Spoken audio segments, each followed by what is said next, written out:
All right, hello YouTube, Mucklick here, obviously, and we are today learning how to firebrand, healbrand specifically. Wow, my brain feels like mush after trying to figure this one out. First of all, just to show you, this is one tooltip. It goes off the top of my screen, and it goes off the bottom of my screen. It's a whole lot of this. This is the opening the door, all right? So that is Heal Firebrand. Now, Heal Firebrand has a lot of ways to play it. It has a lot of flexibility. Looking online at guides on Guild Gen and Hardstock and Snow Crows and Meta Battle and the people screaming at me in my chat, there is so many ways to play it. You can run Axe main hand, you can run Mace main hand, you can run Feel My Wrath, you can run the Signet, you can run the Mantra, you can run, Mantra of Potence, Stand Your Ground, Sanctuary. Honestly, the utilities you change a lot depending on the fight. Sometimes you bring Bow of Truth for more area of effect healing. Stand Your Ground when you need the stability because it's really good. Hallowed Ground if you need repeated pulses of stability because it gives you 10 stacks because this class is insane, and on and on and on. There's many ways to do it. The way I settled on after trying various things was I was using Mace Shield with Staff. I was using the loadout here, but depending on the fight, I would change it. For those who may be thinking about playing Healbrand and they never played it before, just to show you, you've got Weapon 1, you've got Weapon 2, you've got Book 1, you've got Book 2, and you've got Book 3. So you have a total of 5 weapons. So similar to Elementalist, there is a lot of buttons to learn. Now, that doesn't mean you have to use all those buttons. For example, Book 1 is mostly offensive stuff. As a support damage dealer, you're not going to use it much unless you need to use the fire from Book 1 to generate more might stacks if you're not making enough of them. F2 is mostly about healing and condition cleansing and support, and F3 is utility. Some really big examples of utility in F3 is if you make the bubble that reflects all projectiles. So if there's a boss shooting a bunch of bullets, you can bounce them all back. Extremely powerful. And the 5 is used if you need prot stability or Aegis or all of the above. The other, honestly, the other stuff in the F3 I haven't memorized yet, but I know that there's stuff there. All right, so just to show the kind of basics that I've come to an understanding of, I'm going to wail on the dummy for a sec. I've got Alacrity being provided to me by the console to simulate being grouped with someone that is an Alacrity provider, and we're in a damage field. So we're going to hit this guy. I am going to use a few charges of my 2 mantras. I'm not going to use the final charge. I'm going to go do Staff. I'm going to do 3 and 4 and 2, and I'm going to use each of those mantras again. I was clicking just to show what I was selecting here. Back to the Mace. Mace 2 is what's keeping most of my regen up, and we're doing this. And I notice my might is not full, so I'll go into the book for a second and use book 542, which adds some more might stacks. And so that used a few pages, but we're already almost back to full pages. Not a big deal. And use more of this. I'm going to do 1 more regen before swapping back to Staff. And a Staff 4, you pole dance, by the way, so don't let Guardians act too uppity with you, because that's what they like to do in the middle of battle. So right now, might stacks are suffering a little bit, but you understand I've got the basics down. I could be playing a little bit better, but this is a very complex class, and I've been playing it for about 3 hours now. So that is the gist of it. When I was in a party, you occasionally get some might stacks from DPS, or a little bit more Fury uptime from DPS. For example, this build that I'm doing right now does not have 100% Fury uptime. It has between 80 and 90% Fury uptime, but we always had it because there was a little bit of splash from the other people in the party. If I was using Axe main hand provides more Fury, Mace main hand provides more regeneration. If you don't have Mace main hand, my understanding is you have to go into Book 2 and use the 3 skill a lot, which looks like this, because it gives you regen, swiftness, and vigor. And so you have to do that much more often if you don't have Mace main hand, but if with the Axe, you've got Fury uptime. All right, so that's the basics of playing the sucker. What does all that mean? You may have noticed while I was standing into the Agony field, I never had to think about my health. I never had to think about it. There is a lot of outgoing healing. You've got regen ticking, your symbols, like when this freaking picture's on the floor, when this picture's on the floor, when this picture's on the floor, like all of these heal everyone every second. When you're pole dancing, all of these do healing out from you every second. It's almost like you've got 5 regenerations pumping on everyone around you all the time. It was extremely rare that the group took damage, and I had to actually go, oh, I should go in my heal book and blast healing waves. Like, that was very uncommon because the amount of just passive healing radiating from this character while I just did the rotation to keep buffs up was very high. It was very high. And you can be moving around during all of it, except for the pole dancing thing. You have to stay still for the pole dance. But the rest of it, like even the shield block, you can move around while you're holding the shield up to block projectiles, you know, whatever, it's fine. So like on Dagda and Cosmic Observatory, I was, you know, getting in the habit of putting this in front of her when she would fire all her bullets just to stop them all, you know, stuff like that. In Caning Overlook, which was one of the dailies today, I managed to reflect some of the sniper shots with this. Not something I can do on every support I've played. It was very satisfying, you know, when someone would get the sniper lined up on them and I would just be like, bubble. And it would both protect them and do some damage back to the boss. It was cool. I like that. Sanctuary, for those who have never played it, is a really big CC if you're spec'd for it. I'm going to respawn the golem, I'm going to adjust it, and I am going to add a average defiance bar and update the golem and exit, and that should do it. Now, Sanctuary makes a bubble, just like so many other bubbles, but we have extended the duration of Sanctuary with this trait right here, and by throwing the Sanctuary on something, it attempts to knock that thing out of the Sanctuary. But if it can't be knocked out of it because it's a boss and it's immune to knockback, it does this. That's crazy. Now, it took a few seconds. If it's a interrupt bar where you only have a few seconds to interrupt it, that's not fast enough. Something like the Bone Skinner bar, only part of that will happen because you don't have that much time to interrupt that bar. But it's an extremely powerful interrupt if you've got the time to do it, and it's utilized in a lot of things. So that was really cool. That felt really good to use on the times that I was able to use it. Stand Your Ground, absolutely bonkers stability option. To put it into perspective, Druid Glyph of Equality gives like 1 stack of stability, and it's like a 20 or 30 something second cooldown to the group. It does some other things. It has some break bar damage on it and a few other things. But this skill, 24 second cooldown, 5 stacks of stability that last 11 seconds, resolution for 10 seconds, and a 5-man stun break. Wow. So if you've got some big knockdown hitting your whole group, whether you hit this button early or late, your whole group is fine. Incredibly powerful stun break, and it's instant cast too.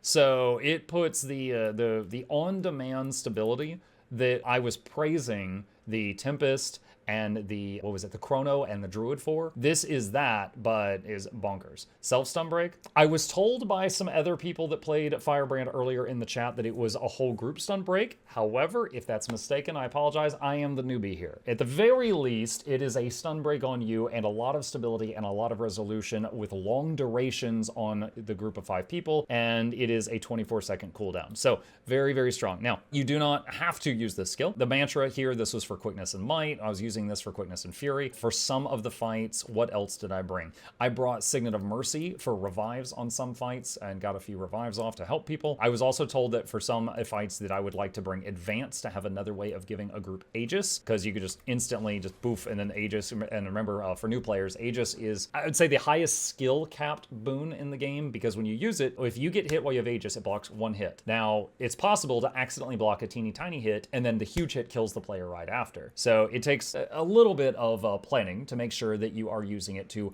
block the big hit on your party at the right moment. Now, that said, there's a lot of tools here. There's a lot of flexibility. I mentioned the bow too. Although this looks like a damaging ability, these are healing arrows. So this is an area of effect healing skill, and you can also use it pretty far away to save people. So that's another tool that is frequently picked by this class that I have learned about. Now, all that said, we have got a lot of tools here. I have got multiple sources of Aegis. I have got multiple sources of stability. I have got multiple sources of projectile block. I have a source of projectile reflect. I have all the boons expected of me as a healer, and I've got a lot of healing output. How did it go? Okay. It kind of feels like, I would say the only other class I played that was as button mashy, like high APM as this class, was Berserker. And this is like more buttons. It kind of felt like I had 1,000,000 buttons that each provide 2 seconds of a boon.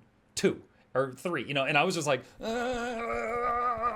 and I was just frantically trying to keep all of them going. And that's a pretty accurate representation of how it feels to play this. You are constantly mashing things all over the place to keep up your boons and stuff like that. It is whack-a-mole. Yeah, it is very much whack-a-mole. There's a lot of things. Like, this thing, you want to keep this below 3 stacks but above 1. You want to keep this below 3 charges but above 1. You want to keep this on cooldown as much as possible. If you are using this, then you use it as needed. If you're using this as needed, you want to keep the 2 on cooldown as much as possible. Make sure you do the 3rd hit of the auto chain with the mace for the huge AoE heal. You want to use the 3 as much as possible when you are in staff. You want to use the 4 as much as possible when you're in staff. The 2 is a blast finisher, so if you go into F1, you can make a fire field, swap back to this, and then to it to do a might combo. You can go back to F1 and use the 5 if your might is slipping. You can go to F2 and use the 3 if your regen is slipping. You can go to F2 and use the 2, or if it's more dire, the 5 if your condition cleanse is slipping. You can use the F3 to freaking do your taxes. Yeah, like, there's so much in here,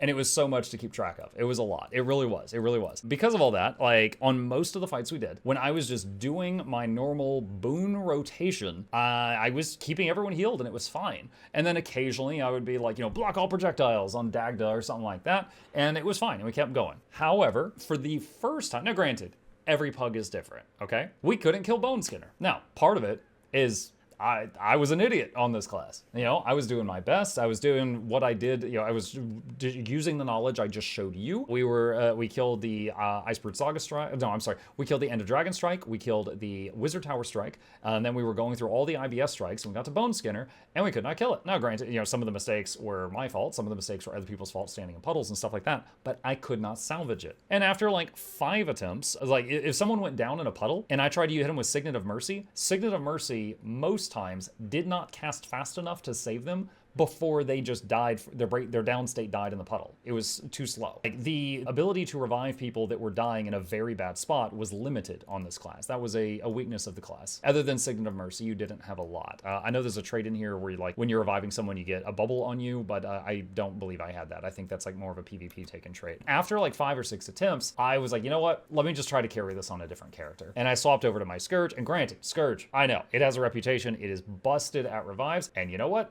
Even though I swapped from heal quick to heal alack, and I think my group might have lost its quickness, we then one-shot the boss. Because when there was a problem, I was able to fix it. So I would say that as far as, like, you know, the knowledge required to play this class, it is up there with Elementalist and Herald, in my opinion, as far as, like, you have a lot of buttons, and you need to know what they do. If you can master that, there's very powerful. If you understand all the tools at your disposal, and you go into a fight and you're like, all right, we're gonna get knocked around. I'm gonna bring stability. Let's see, there's gonna be bullets. I'm gonna need projectile hate, and there's gonna be a break bar. Oh man, we're gonna consecrate the shit out of this lady. You know, whatever. If you are bringing the right stuff for the right job, this class is of course busted. It has a reputation for being busted for many, many years. I would say definitely a higher skill cap than many of the other supports I've tried. And again, I would say it's the APM is up there with Berserker in my eyes for how much I was having to hit different keys. But the knowledge of different keys you had to hit was up there with Herald and Elementalist in my eyes. Very, very challenging to play. It